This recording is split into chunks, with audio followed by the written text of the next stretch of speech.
मैं तो यही कहना चाहूँगा यार, thank you so much to everyone, like जिनको भी बहुत अच्छा लगा फिल्म, एंड फिल्म को सक्सेस दिलाने के लिए हम सभी लोगों की तरफ से आप सभी लोगों को बहुत बहुत थैंक यू सो मच।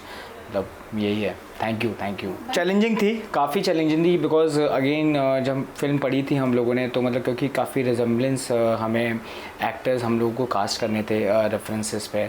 जो लड़की थी वो बहुत हमारे लिए एक इम्पॉर्टेंट थी कि जो विक्टिम जो है, and again Baba and one single character भी हम लोगों के लिए था कि यार एकदम फिट, एकदम वो होना चाहिए। तो उसके लिए हम लोगों ने काफ़ी ऑडिशंस हम लोगों ने किए, रिजेम्बलेंस हम लोगों ने फ़ोटो लगा कि हमारे लिए कौन सा एक्टर फिट बैठता है, किस रिजेम्बलेंस में जाता है, तो वो सारा रहा है। तो चैलेंजिंग रही है, और अगेन क्योंकि वो चैलेंज हम लोगों ने लिया है इसलिए वो फिल्म की कास्टिंग अच्छी हुई है। और अगेन क्योंकि चैलेंज तो हम हर एक फिल्म और शोज़ में लेते हैं, ऐसा नहीं है, बट हाँ क्योंकि कुछ अलग ही था, कुछ अलग हुआ है। और यस, तो thanks to Apurva, Swapan sir, Vinod sir, everyone was we are part of this whole. जो चैलेंज रहा वो था, जो हमारा मेन लड़की है हमारी विक्टिम नू, वो हमारे लिए था क्योंकि अगेन उसका होना मतलब क्योंकि वो पूरी फिल्म की जान है ना, और सिंपैथी अगेन उसके साथ जो भी हुआ है वो कितना बहुत ओवर भी नहीं होना था, और वो आंखों से बहुत सारी चीज़ों को बयां कर रही थी। तो वो एक हमारे लिए बहुत चैलेंजिंग था कि वो बच्ची, क्योंकि अगेन क्या होता है ना, बच्चे जो होते हैं वो बहुत ऐसे एक्स्ट्रा भी चले जाते हैं, बहुत ऐसे ओवर भी हो जाते हैं, बट अद्रिजा जिन्होंने रोल को किया है वो बहुत ही उसने सटीक और बहुत ही न्यूट्रली इस चीज़ को उसने बांध के रखा था। एंड अगेन हमारे लिए बाबा बहुत इम्पॉर्टेंट थे, चैलेंजिंग थे कि यार ये कौन होगा। तो वो बहुत चैलेंजिंग रहा है, और बहुत सारी चीज़ चली थी, इनको करते हैं, बट अगेन फिर मेरे दिमाग में सूर्य मोहन कोसेस जी बहुत टाइम से थे, फ्रॉम लखनऊ, वो लखनऊ से हैं। तो मैंने उनकी पहले आंखें दिखाई अपूर्व को, कि बोला कि यार ये कैसे लग रहे हैं आंखें, तो मैं बोला कि यार आंखें तो कमाल है, कौन है। फिर मैंने उनको चेहरा दिखाया, and then again it goes, फिर वो हो ही गया। तो चैलेंजिंग रहा है, बट काफ़ी बहुत अच्छा रहा है, मतलब it was very smooth also. मैं ये भी नहीं बोलूँगा कि, बट स्मूथ भी था, बट आसान नहीं था। बिल्कुल मतलब स्क्रिप्ट थी, हम लोगों ने पहले ऑडिशंस किए थे कि फर्स्ट राउंड होता था, फिर हम लोगों ने कुछ एक्टर्स बुलाए थे, फिर फर्स्ट राउंड से होता था, फिर सेकंड राउंड होता था, एंड देन हम लोगों ने वर्कशॉप, फिर हम लोगों ने फाइनल करके वर्कशॉप प्रोसेस में गए थे। एंड रीडिंग हम लोगों ने बहुत की थी, कि जिससे कि पूरा वो पता चले कि एक्चुअली में हर एक स्क्रिप्ट पे अगर नहीं भी है तो क्या बात हो रही है या क्या हो रहा है। नहीं, फर्स्ट चॉइस नहीं थी, बट हम लोगों ने उसके लिए लगभग काफ़ी ऑडिशंस हम लोगों ने किए थे, and then we also audition Adrija also. And then जब वो ऑडिशन भी दे रही थी तो मेरे लिए था कि यार ये हमें मिल गई है। एंड देन मैंने वो अपूर्व को दिखाया, डायरेक्टर को, एंड ही टोल्ड में कि भाई ये लॉक है। मतलब असु 2 की भी कास्टिंग मतलब अगेन वही है, चैलेंजिंग रही है, बहुत सारे कैरेक्टर्स हम लोगों ने नए लेकर आए हैं, और इस बार वो बहुत ही ज़्यादा और हुक्ड है, और बहुत ही कमाल होने वाला है शो। एंड कास्टिंग में आपको बहुत सारे नए चेहरे दिखेंगे, उसमें बहुत सारे नए लोग दिखेंगे, नए थिएटर एक्टर्स दिखेंगे। और मैं मतलब अगेन मैं भी बहुत ग्रेटफुल हूँ कि मुझे ऐसे शोज़ का पार्ट मैं उनकी कास्टिंग कर पा रहा हूँ, ठीक है। क्योंकि सीज़न 1 अगेन क्योंकि एक था जो कि काफ़ी हिट रहा था, तो मेरे को ये था कि हाँ सीज़न 2 एक पार्ट देना ही है इन कास्टिंग, क्योंकि अगेन काफ़ी सारी चीज़ें कास्टिंग में भी चेहरे जितने अच्छे दिखेंगे और अलग अलग दिखेंगे तो और आपका वो स्क्रीन बहुत अच्छी दिखने लग जाती है। तो ये है, तो चैलेंज रहा है, एंड लेट्स सी 1 जून को जियो सिनेमा पे आ रहा है, तो देखते हैं। मेरे लिए गेम चेंजिंग प्रोजेक्ट्स अगर मैं बात करूं तो मेरे लिए रेड था, क्योंकि वो मेरी पहली फिल्म थी as an casting associate, and I am thankful to Abhishek and Anmol कि जिन्होंने मुझे ये film the.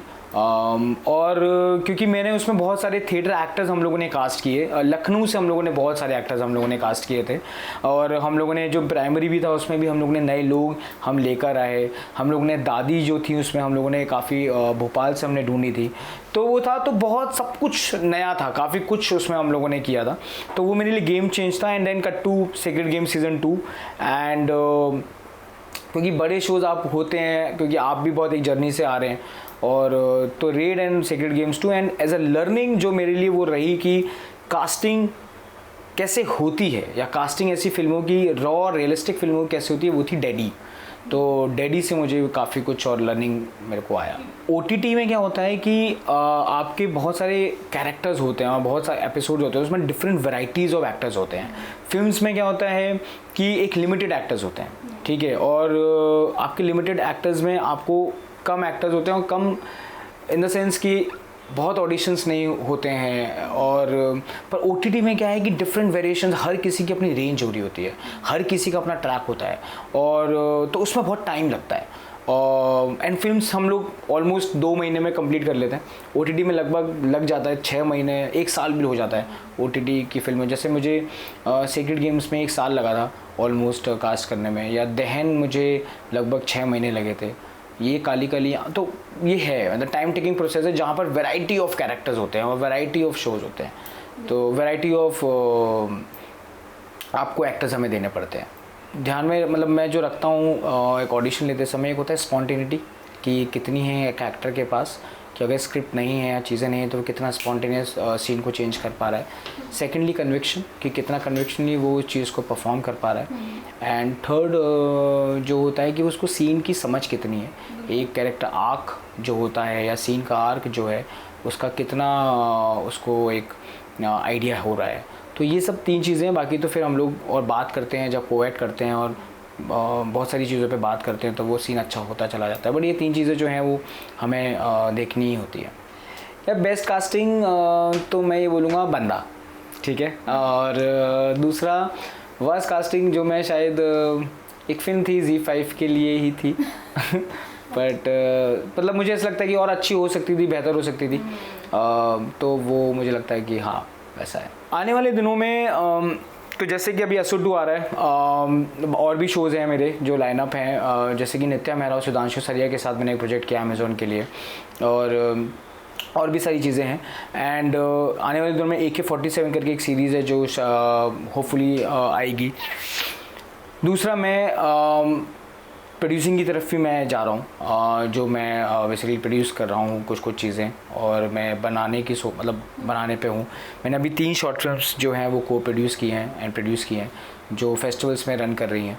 And hopefully let's see क्या होता है। बट हाँ, कास्टिंग तो है ही है मेन, बट हाँ डाइवर्जन मेरा अभी प्रोड्यूसिंग की तरफ भी है। First of all thank you जो भी मेरा इंटरव्यू देख रहे हैं, thank you so much. And actors को मैं ये बोलूँगा यार कीप प्रैक्टिसिंग एंड वही एक चीज़ है जो बेसिकली हमें आगे तक लेके जाएगी।